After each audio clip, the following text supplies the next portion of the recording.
Get better at the sport of CrossFit alongside some of the best athletes in the world in our online training program, The Design. Head over to our website, trainingthinktank.com/DSGN to learn more.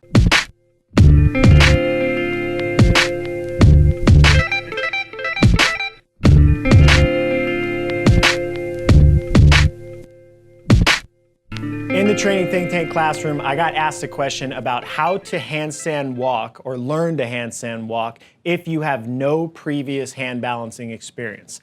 And this is a lot more difficult of a process for people that have already learned how to do handstands or already learned how to do strict handstand push-ups and feel a little bit more confident in their strength upside down. It's a very scary process to just try to kick up on your hands and walk forward if you've never actually practiced being on your hands. So I'm gonna walk through kind of my thought process about how to approach this. I would recommend making sure that you put a lot of time into this or hire a coach to do it. But if you are gonna try to learn on your own, there are some principles that I would apply. The first is developing the wrist and shoulder strength to be able to invert. So when you're doing handstand walking, your wrist will actually go through a deeper than 90-degree range as you're walking forward. When you're doing a normal handstand, you're stacked pretty straight up and down, so your wrist will generally be at about 90 degrees angle. But if you're trying to walk forward and you're trying to lean your body line forward, that puts a lot of strain on your wrists. So a lot of people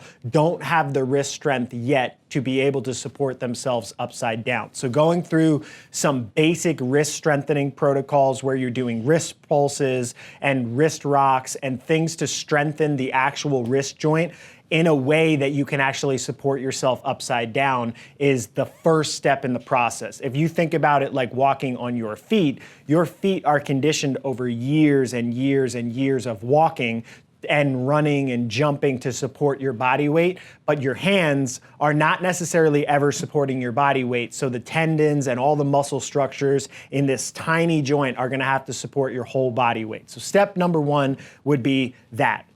Step number two would be to slowly develop the ability to get comfortable upside down. So generally I would start with people in a plank position, getting comfortable, shoulder tapping from a plank position where you're just in push-up position and it's very low stress. Slowly move them up onto maybe an elevated plank position, then move them into a pike position on a box where their body line is stacked straight up and down from hands to shoulders to hips, and then the legs are out and they're resting on a box to take some of the body weight off, so that way you are just getting comfortable in that stacked body line. Then slowly lift one leg up off the box and then move to a wall to get comfortable actually holding yourself up against a wall.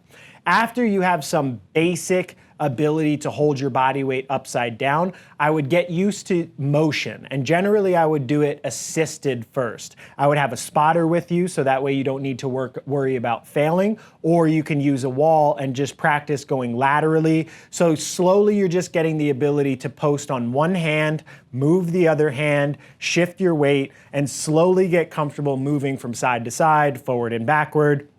And then after you get comfortable with some of those basic prerequisite skills, that's when I would actually start practicing handstand walking. First thing I do with people after they're at that point where they have some of the requisite strength is get them comfortable exiting the handstand walk. So some basic development on cartwheels, some basic developments on turning out of a handstand walk, and some basic development on rolling out. So if that way, if your center of gravity starts going too far forward and you're not able to save yourself, instead of falling on your head or falling on the back of your shoulder, you learn how to slowly bend your arms, tuck your head, and roll out of the handstand walk so that you could safely get back to your feet. One of the big inhibitors for people is that they are scared to fall when they're walking on their hands. And that's definitely a fear that's justifiable. I don't think any of us actually want to fall when we're on our hands because you're falling basically right onto your face from a couple feet up when you're walking on your hands. So getting comfortable with that falling process would be the first step.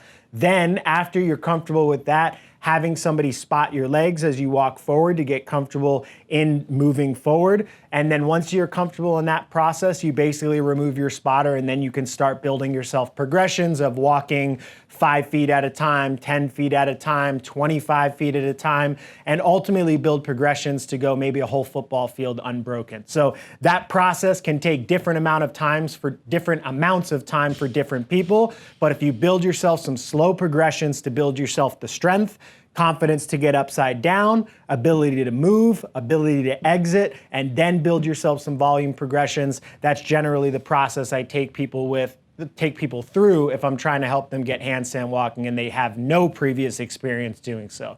If you apply that, let us know how it works. Good luck in your journey to walk on your hands.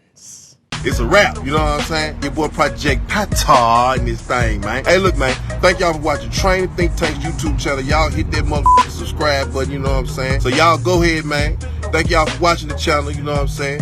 Hit that motherfucking subscribe button. Let it be known, what it be known, what it be known, you know what I'm saying? Pata.